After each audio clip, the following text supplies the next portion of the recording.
नमस्कार दोस्तों, classic academy Bhiwani में एक बार फिर से आपका स्वागत है। आज हम पढ़ेंगे एमटीएस के कुछ इंपॉर्टेंट टॉपिकों के बारे में। जैसे कि यहाँ पर लिखा हुआ है अंतिम प्रहार। अंतिम प्रहार किस पर करना है? एमटीएस के एग्जाम पर। तो एसएससी जो जो इंपॉर्टेंट चीज़ें पूछ सकती है आपसे, हमारी कोशिश यही रहेगी कि उनके बारे में आपको एग्जाम से पहले बताया जाए, और पहले भी कितना 2-3 दिन पहले बताया जाए ताकि आपको पढ़ने का भी वक्त मिले। तो सबसे पहले बारी है नेशनल पार्क की। देखो ये आपको स्टैटिक जीके में मिलता है, काफी बार नेशनल पार्क पूछे गए हैं, मैंने वीडियो भी बनाई है इंपॉर्टेंट के और क्लास में भी करवाए।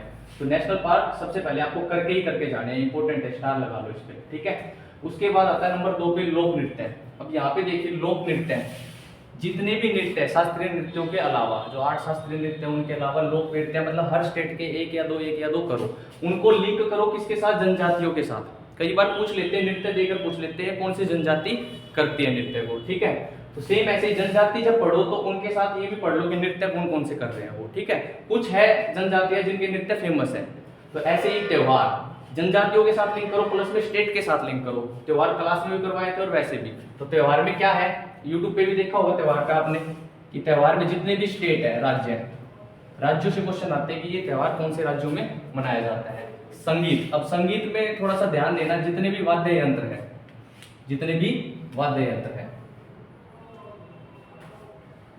उनको गाने वाले गायक, वाद्य यंत्रों को गाने वाले गायक, तो वाद्य यंत्र करने हैं उनके साथ साथ उनके गायक करने हैं, ठीक है। एक बात और कर लेना कि इन गायकों का घराना कौन सा है।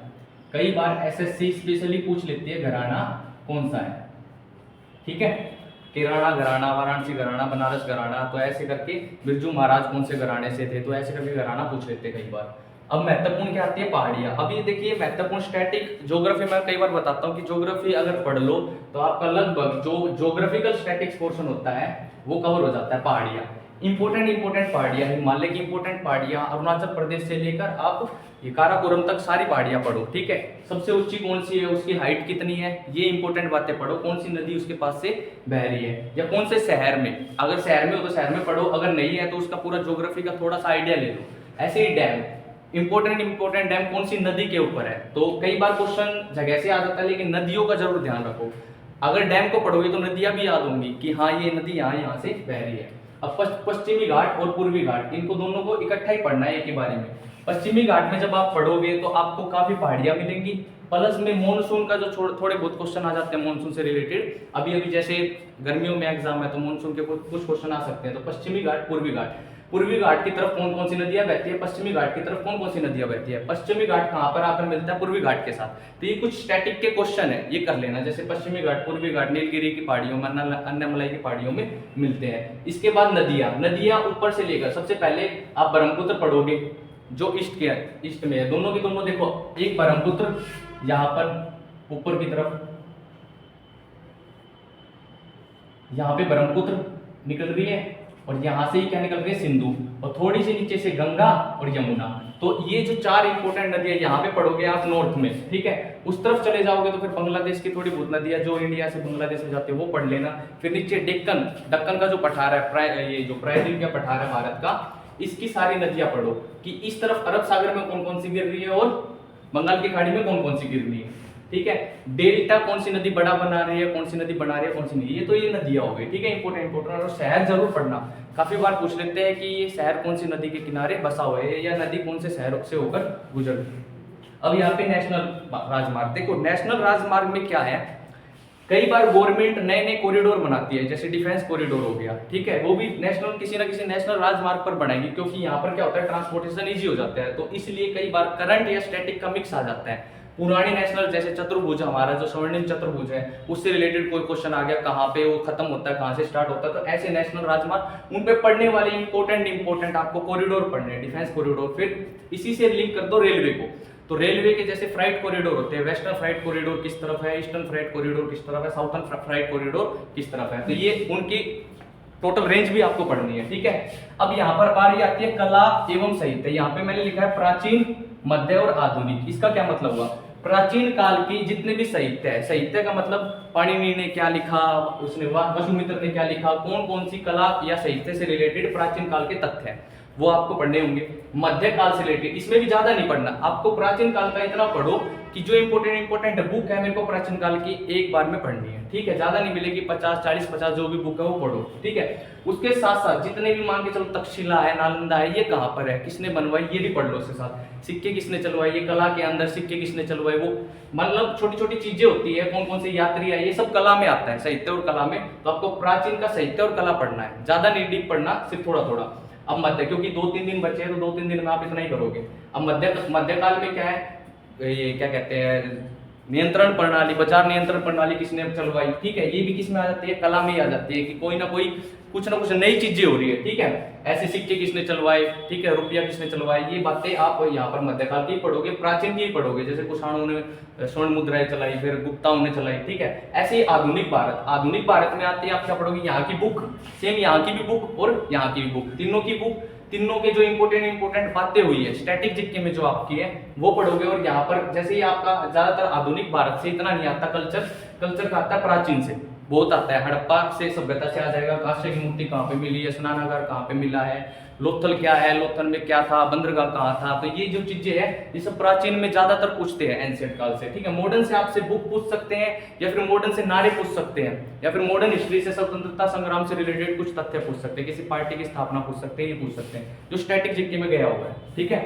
अब बारी आते हैं महत्वपूर्ण अनुच्छेद। पॉलिटी के आप महत्वपूर्ण अनुच्छेद भी पढ़ो, ठीक है। पॉलिटी के आप महत्वपूर्ण अनुच्छेद कौन कौन से, राष्ट्रपति से रिलेटेड पढ़ लिए। जैसे पार्ट 5 है, पार्ट 5 बहुत महत्वपूर्ण है, इतना महत्वपूर्ण है पार्ट 5 की जैसे पार्ट 5 में आप जाओगे तो आपको मिलेगा सबसे पहले राष्ट्रपति, फिर उपराष्ट्रपति को पढ़ोगे, फिर पूरी संसद को पढ़ोगे, ऐसे करते करते आप स्टेट तक पहुंच जाओगे। मतलब बीच में सुप्रीम कोर्ट, हाई कोर्ट, संसद से रिलेटेड बजट क्या होते हैं, ये सारे छोटे छोटे जो इनके इंपॉर्टेंट आर्टिकल है एक बारे में खत्म करो, ठीक है। ज्यादा आर्टिकल नहीं बनेंगे, 50 से लेकर 60 तक इंपॉर्टेंट पॉलिटी के आर्टिकल बनेंगे, वो जरूर करके जाओ। और फंडामेंटल राइट तो मोस्ट इंपॉर्टेंट है, वो तो करना ही करना है। कभी 17 पूछ लेंगे, कभी 18 पूछ लेंगे, कभी 23 पूछ लेंगे, कभी 24 पूछ लेंगे, एक तो जरूर आएगा। अगर फंडामेंटल राइट से पूछेंगे तो यहाँ पर ही पूछेंगे आपके 14 से लेकर आपके 28-29 तक, ठीक है। उसके बाद आपके काम के लिए, पहले भी काम के लिए, ठीक है। भारत अभी यहाँ पे देखो योजनाएं, सरकारी जो स्कीम अभी लॉन्च की है सरकार ने, उनको लिंक करो। कि कई बार क्या होता है, अभी मान के चलो चंद्रयान गया है, तो चंद्रयान से पहले सरकार ने कौन सा सोचा था, ठीक है, या उसके बाद कौन सा सोच रखे हैं अभी फ्यूचर के, तो वो सरकारी योजनाएं सारी की सारी आपको करनी है, ठीक है। महत्वपूर्ण युद्ध अभ्यास, जो महत्वपूर्ण युद्ध अभ्यास हुए वो भी आपको पढ़ने हैं, ठीक है।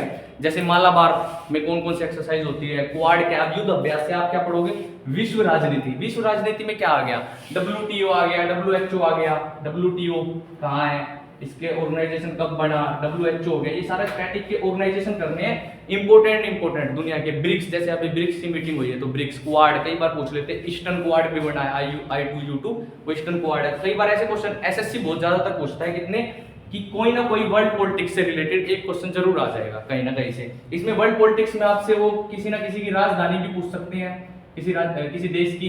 तो ज्यादातर क्या है, साउथ ईस्ट एशिया की, वो साउथ एशिया की राजधानी तो आपको पता होनी चाहिए, इंडिया के आसपास की।